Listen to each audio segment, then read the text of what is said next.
Hey everyone, and welcome back to the Mindset Project podcast, the podcast that gives you the tools to develop an elite physical and mental performance and gives you that daily dose of positivity. Using my own knowledge as a competitive swimmer and from different professionals, I hope to provide an experience which makes you think differently about the things around you and promote some sort of personal growth. I hope to connect you through evidence-based information from experts in their field. So with that, I would like to say, I hope you're doing well, staying fit and staying safe. So let's get on to it.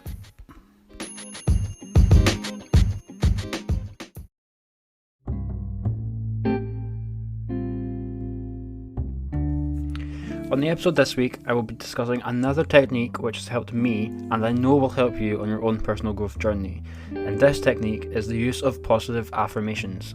Now, I don't expect this episode will be too long because there isn't really a lot you can really say about affirmations, as they are actually very simple. And the only thing that will really determine how long this episode is like how many times I go off on like tangents and stuff.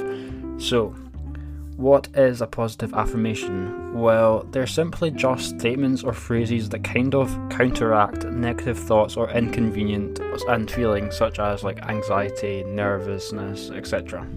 And it's as simple as just picking a phrase and just repeating it over and over and over again. And positive affirmations are in some ways positive self-talk, like they do kind of work in the same way in the sense that positive self-talk is normally like in a sporting context where you might doubt yourself taking a shot or doing a certain task in your sport, and positive affirmations are kind of the same sort of thing where you use the statement to kind of counteract or try and achieve what you're wanting to get from them, if that makes sense. And there actually is some psychological theory behind affirmations and using them. And one of these theories is called the self-affirmation theory, funnily enough. And within the theory, there are three main components. So the first component is that through self-affirmation, we can maintain a narrative about ourselves. So this is kind of like when we use affirmations. For example, if you say, I am strong, that's kind of us trying to create that feeling about ourselves by saying that over and over again. And this narrative, we can be flexible and adapt to different environments, and this is what makes up our own self-identity. Now, the second component is that the theory argues that self-identity isn't just about being perfect, we just need to be competent in different areas that we value in order to be more flexible, moral, and good. And finally, we maintain this integrity by acting in ways which merit this praise. So essentially we say affirmations because we want to deserve that. So like I said before, I am strong, for an example. Like we say that because we want people to see that within us. So we want other people to see that we are strong. So we'll say that to ourselves. Or if you say, for example, I am positive, you might want people to see that trait about you, if that makes sense. And this scientific research has actually led scientists to look at MRI scans, and they have found that neural pathways have increased when people take part in affirmation activities.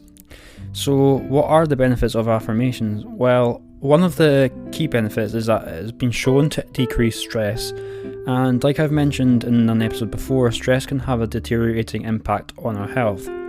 So affirmations can obviously reduce the impact stress has on our health. They have also been used in interventions to improve people's physical behaviour. You can control negative feelings and emotions, and affirmations help boost confidence and also your focus. They can also be used to overcome bad habits. So the next sort of question is, how do you actually do affirmations? Well, one thing I personally find helpful is to have a statement that is in the present tense. So basically use I am statements. And one of the key things to getting the most out of life is to live in the present. This is something I've learned through this pandemic thing, is that you can't really take anything for granted. And obviously I'm pretty sure anyone that's been listening has probably last March or whenever your country or place went into lockdown, you probably had like a full, a year worth of plans. You were going to like meet friends, you had like holidays you were going to go on, you probably even planned to have your family over for Christmas, but obviously because of this pandemic, all of that was like completely taken away from you. And the pandemic's kind of like forced people, well, I mean, for me personally, it's kind of made me take each day as it comes, because you can't really, in this sort of climate, you can't really plan for anything. So the best thing to do is just take each day as it comes and live in the present. And I think a lot of like anxious thoughts we may have actually happen because of things that we think may happen, but they've not actually happened. And the past is the past, right? So like, it's happened, we can't change that, it's done. So there's absolutely no point in us thinking about the past or thinking about what we've done, because it's gone, like it's been done, right? So like the future, on the other hand, hasn't happened. And anxiety, I believe, can actually arise because of us trying to think about what may happen in the future. So like an example to try and like paint a picture of this is, say you're going for a job interview. Now you might not actually feel nervous about the job itself, but how the job interview will go or the outcome of that might be what makes you nervous. And the reason it's making you nervous is because you're trying to think about that outcome when it's not even happened yet. And the thing is as well, like if we spend too much time like not in the future, but like trying to think about the future, then we forget to address the present, which is the most important, because what we do in the present can impact what our future is. So it's kind of very like confusing to get your head around, but in order for you to have a good future or to have a good outcome in the future that you're trying to think about, you have to be focusing on the present. And I think that's when I talk about like anxiety and like trying to like predict what happens in the future. Well, for me personally, when I had performance anxiety in swimming, I was always trying to like think of the outcome of my swim, and I was trying to think about the times that I was trying to get, as opposed to actually thinking about the race itself. So I wasn't actually, my mind wasn't in the present. Like obviously my body was, like I couldn't be anywhere else, but my mind was like completely in the future. I was like thinking, what is this race going to be like? Can I get this time? Can I get that? Will my turns be like this? But I wasn't actually thinking about any aspect of the racing whatsoever, and that's kind of where like the anxiety came from. And in terms of the pandemic, I think the reason that I'm not going to say enjoy it, but I think the reason that like I've not found it as negative as a lot of people is because I've took each day as it came. Like when the pandemic started in March for us, I just wrote five things I wanted to do each day, and took them and did them one at a time. Like I wasn't thinking about 4 weeks into the future. I wasn't thinking about, is this going to end in May, is this going to end in June, July, etc. I just took each day as it came. And I think going into the future and like post-pandemic or whatever you want to call it, I think a lot of us really should start doing that and living in the future as opposed to like in the past, because we can't really take anything for granted anymore. Like we have to just enjoy being in the present. Like that is as simple as it is. And to actually get back onto the topic of this podcast, like when we talk about affirmations, it's very, very, very similar in the sense that, an example, like if you said for as your affirmations, I am strong, we'll use that because it's like the easiest thing to use as an example. If you said I am strong as your affirmation, then that will eventually lead you to becoming strong, because the more you say it, the more you're going to like feel it, and eventually you'll just start to like manifest that thing that you're like wanting. But if we take the I am strong, so that's the present tense, if we take it into the future tense and saying I'm going to be strong, then you're not really focusing on the thing in the present to get you to where you want to be. So obviously you want to be strong, but by saying I'm going to be, then you're not really focusing on the present, which is the important part to get you where you want to be, if that makes sense. Like I know it's very confusing to get your head around, but basically make sure that the statement that you want to make is in the present tense. And another thing about affirmations is it's very similar to visualization, and you need to feel and believe what you're saying. You can't just be like, I am happy, I am positive, I am present. Like we can all do that, we can all say those words, but if there's no sort of meaning or feeling or belief behind those words, then it's not going to be as effective. So like I could say, I am happy, I am positive, I am present. And although like I've kind of just like changed my tone of voice, you can kind of hear that I believe the words more than just I am happy. So just make sure that there is some sort of belief in what you say and in the words that you use. So to give you an idea of the power of affirmations, we can do one together. Yay! So we will use the affirmation, I am positive. Now I do hope this works, or I'm going to look like an absolute idiot, but repeat after me. I am positive.